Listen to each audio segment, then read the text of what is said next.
Well, it was a wonderful night for all Sri Lankan cricket fans yesterday.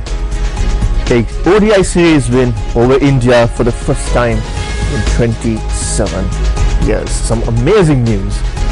A stellar performance by the Sri Lankan cricket team last night. Now Sri Lanka clinched their first ever bilateral one-day international series over India for the first time in 27 years with a 110-run victory in the third match in Colombo. Now opener Avishka Fernando hit 96 to help Sri Lanka post 248 for 7 before left-arm spinner Dunit Wellalage took 5 for 27 as India crumbled for just 138 all out. Now Sri Lanka won the series 2-0, having won the second ODI by 32 runs after the first match ended in a dramatic tie. Now the host's last bilateral ODI series victory over India was in August 1997, with India unbeaten with the next 13 such series with 11 wins and 2 drawn series. India won last month's 2020 series 3-0 as well. Now it is Sri Lanka's first limited overs series under new captain Sheikh Hasina and interim head coach Sanat Jayasuriya, who took over after ex-England boss Chris Silverwood stepped down following their T20 World Cup group stage exit. Now after winning the toss, Sri Lanka reached 171 for the loss of just 1 wicket thanks to Fernando's 102 ball knock before his dismissal saw the hosts crumble down and losing regular wickets at regular intervals. Now Kusal Mendis, however, smashed 59 of 82 to keep the momentum and give the hosts a formidable score. Now in the chase, India's Rohit Sharma hit 35 and star batter Virat Kohli smashed 20, but both fell victim to Dunit Wellalage as the tourists lost wickets at regular intervals and were bowled out in just 26.1 overs. Now that was some amazing, a stellar performance by the Sri Lankan cricket team, giving something to be happy about for all Sri Lankan cricket fans. Now staying with Sri Lanka, the presidential election is on the 21st of September and the political landscape is heating up. Now at the same time, the number of complaints with regard to election law violations is also on the rise. The country's election commission has disclosed that as of last night, a total of 121 election law violations were reported and complaints have been filed. Now in response to these allegations, the election commission has launched a comprehensive investigation process to ensure the integrity of the electoral process. Now in a related development, the race for the 2024 presidential election is heating up, with the number of candidates who have deposited their securities rising to 22 as of last night. Now an official statement from the commission reported that among the registrants are 11 recognized political parties who have deposited their securities, and in addition to that 10 independent candidates and 1 other political party have deposited their securities to contest the presidential election. Now as the election draws nearer, the Election Commission has emphasized the importance of fair play and adherence to legal guidelines. Now at the same time, now election monitors are also focusing or putting their full attention on the run-up to the elections. Now at the same time, there are complaints of the misuse and abuse of state resources and state property for election campaigning as well. Now the Election Commission has issued final notices on 2 ministry secretaries following allegations of the misuse of public funds and state resources. Now the executive director of the Institute of Democratic Reforms and Electoral Studies, Manjula Gajanayaka, said that the chairman of the Election Commission has taken a firm stance by summoning the 2 implicated ministry secretaries to address these accusations. Now the revelation came to light during a meeting where election observers were convened before the Election Commission for the first time this year. Now furthermore, Manjula Gajanayaka has disclosed that the Election Commission has also taken measures to introduce new guidelines for the election observers as well as the election or the presidential election draws nearer, with less than 8 weeks for the much anticipated presidential election on the 21st of September. Now at the same time, we've seen a number of candidates, announced their candidacy, and among them was the country's Justice Minister, Dr. Vijayadasa Rajapaksa. Now, after announcing his candidacy, he stepped down from his ministerial portfolio.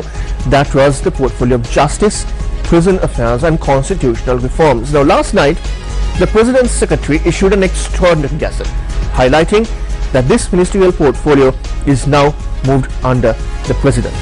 Now, this gazette notification by the President's Secretary highlights that the portfolios were moved under the President following the resignation of Dr. Vijayadasa Rajapaksa, who decided to contest the presidential election.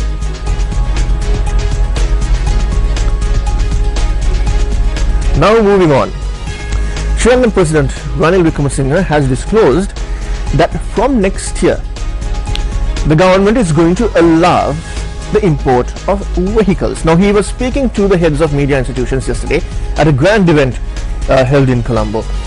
Now, he said the imports of vehicles will be permitted after the customs duty the required customs duty is secured. Now, he said that the government is waiting until the country's reserves are built up to a sufficient level, at which point it can permit vehicle imports. Now, he added that the duties from vehicle imports are a significant source of revenue for the government, and it will need this income next year in order to allow vehicle imports. So therefore, now according to the President, who was speaking to media heads yesterday, vehicle imports will be allowed from next year. Now, at the same time, now the Sri Lanka hub of the Commonwealth Enterprise and Investment Council, now a major body from the Commonwealth, the Sri Lanka hub was launched in Colombo yesterday. Now, it marks a milestone in the Commonwealth's commitment on ensuring trade and investments into Sri Lanka. Now, one of the keynote speakers at this launch was the UK High Commissioner to Sri Lanka, Angelo Patrick. Now, speaking at this event, he highlighted the support that is being given to Sri Lanka in enhancing trade and investments. Let's have a listen to the High Commissioner.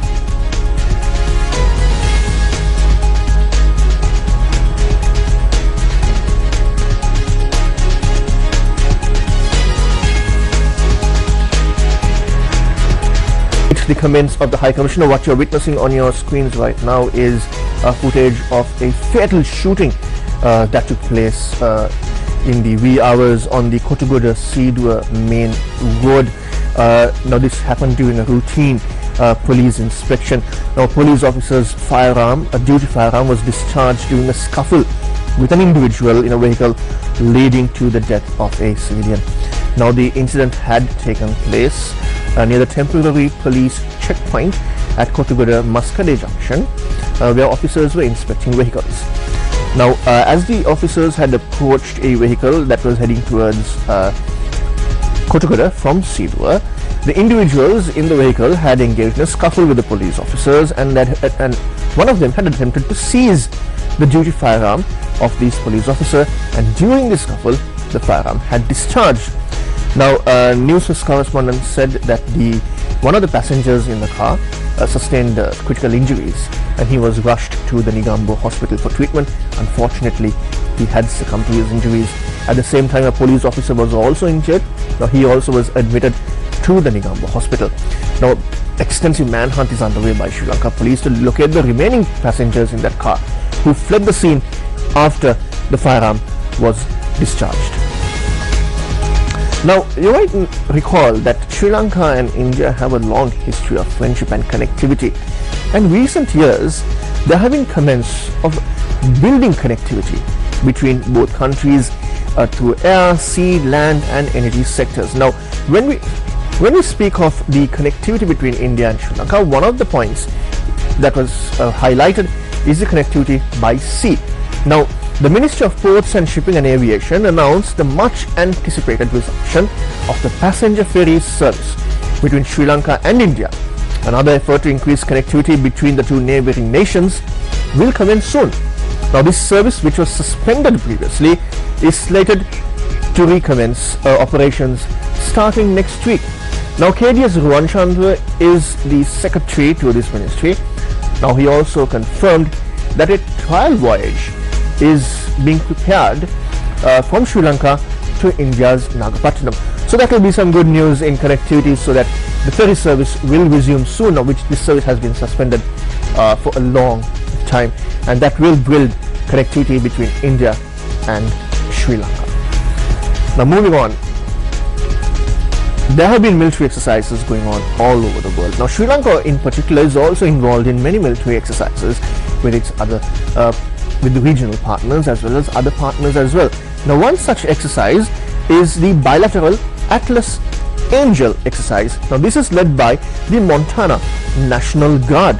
Now, this training exercise commenced earlier this week at two separate locations in Colombo, that's Katmayaka of the Sri Lanka Air Force Base, and the Sri Lanka Air Force Academy in China Bay. Now, this comprehensive training exercise will be conducted in partnership with the US Pacific Air Force and is marking a significant collaboration with the Sri Lanka Air Force, the Maldivian National Defence Forces and civilian agents in Sri Lanka that are involved in disaster management as well. Now, Atlas Angel, this military exercise includes a 6-part program, including the focusing on C-130 pilot exchange, C-130 aviation maintenance and humanitarian assistance and disaster relief operations at the Sri Lanka Air Force Base in Katmayaka. Now, at the same time, the exercise will also cover vital medical search and rescue, urban SAR and airfield assessment at the Sri Lanka Air Force Academy in China Bay. Now, the exercise will provide an opportunity for Sri Lankan partners to collaborate with other stakeholders like the US Pacific Force, the Maldivian National Defence Force, in training and building capacity in search and rescue operations as well. Now, this training exercise will conclude tomorrow, but the training exercise has been going on since Monday and it will reach a conclusion tomorrow. Now, moving on, Bangladesh is in a crisis. It did not have an economic crisis, but instead the crisis started with one particular word and a government quota on job allocation. Now, the Bangladesh Nationalist Party, or the BNP, now wants national elections to be held soon as possible. Now, leaders of the party said that the power should be transferred to elected representatives promptly. Along with this, they demanded the formation of an interim government and their national elections within 3 months. Now, the party held a rally a day after proposing Nobel laureate Professor Muhammad Yunus as the head of the interim government. Now, after nearly 6 years, BNP chairperson Khalida Zia, who was released from prison, made a speech at this rally. Now, instead of keeping an empty chair at this rally, the organizers decided to have a video speech from the former Prime Minister Khalida Zia, who was imprisoned on various charges under the Sheikh Hasina government. Now, she called for building a society of love and peace, and not one of destruction and revenge. And she is also urging for the establishment of a democratic Bangladesh based on talent, competence and knowledge. Now, since the fall of the Awami League President Sheikh Hasina's government on Monday, BNP acting chairman Tariq Rahman's statement has been circulating on social media. Now, in 2015, the Bangladesh High Court ordered a ban on disseminating or publishing any statements made by Tariq Rahman while he was on the run. Now, after 9 years, for the first time, Bangladeshi media had broadcast a message by Rahman urging for the violence to be stopped and for democratic processes to be adopted in the formation of a new interim government. Now, while all this is developing in the region, the question among everyone is, now, where is Sheikh Hasina? What happened to her? What were the final moments as Prime Minister as Sheikh Hasina? Now, on Monday, Sheikh Hasina boarded a Bangladesh Air Force helicopter and fled to India. Now, when she arrived in India, she was welcomed by Ajit Doval from the Indian security apparatus. Now, Sheikh Hasina was born in East Bengal in 1947, and she was born with politics in her blood, because her father was the nationalist leader Sheikh Mujibur Rahman, Bangladesh's father of the nation, who led the country's independence from Pakistan in 1971 and became its first president. Now, her father was assassinated along with many members of the family in a military coup in 1975. Now, only Sheikh Hasina and her younger sister survived this assassination, as they were overseas at the time. Now, after living in exile in India, Hasina returned to Bangladesh in 1981 and became the leader of the Awami League. Now, she was first elected to power in 1996, and then she eventually came into power in 2009 under a caretaker government.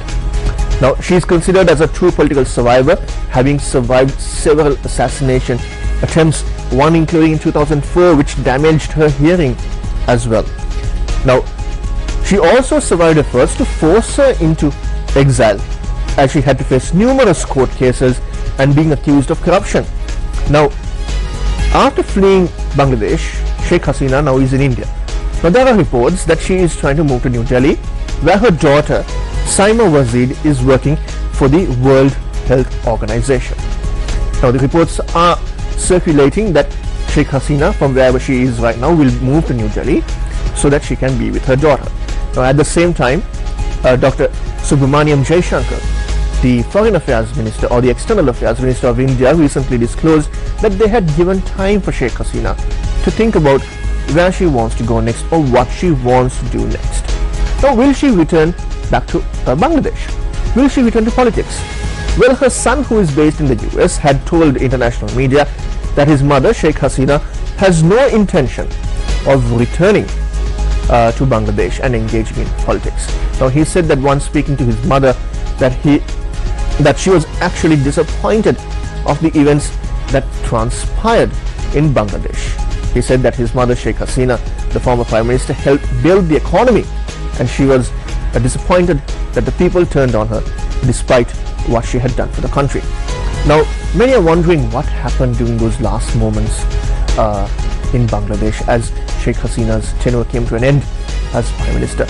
Now, Bangladeshi media is reporting that on that eventful day, in the afternoon, Sheikh Hasina was getting ready to deliver a speech to the country. However, her advisors and the military had advised against it and said that she must immediately leave. She must let go of the post of Prime Minister, as the violence was escalating in Dhaka and many other places in the country.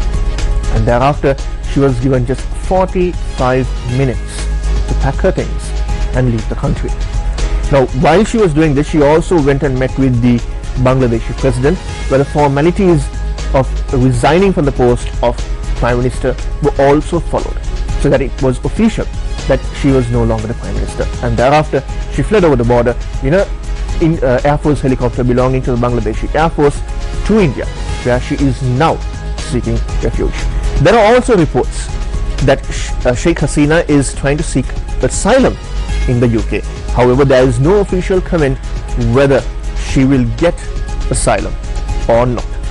So we all wait the developments on what the future lies for Sheikh Hasina, because as you know, right now riots are also spreading in the UK as well. So it will be interesting to see what kind of decision will be followed by the UK if it is confirmed that Sheikh Hasina has filed for asylum in the UK. Well, that brings an end to this morning's edition of the Breakfast Rundown with me, Zulfikar. Now, if you want to follow on all these stories in depth and in detail, please do log on to our award-winning website. That's www.newsfirst.lk, and also follow us on our Instagram and X accounts. You can also follow us on Facebook and our YouTube channel for all of the very latest. Until then, I'll see you again tomorrow morning, same time, same place at 7 a.m. Take care and have a wonderful day.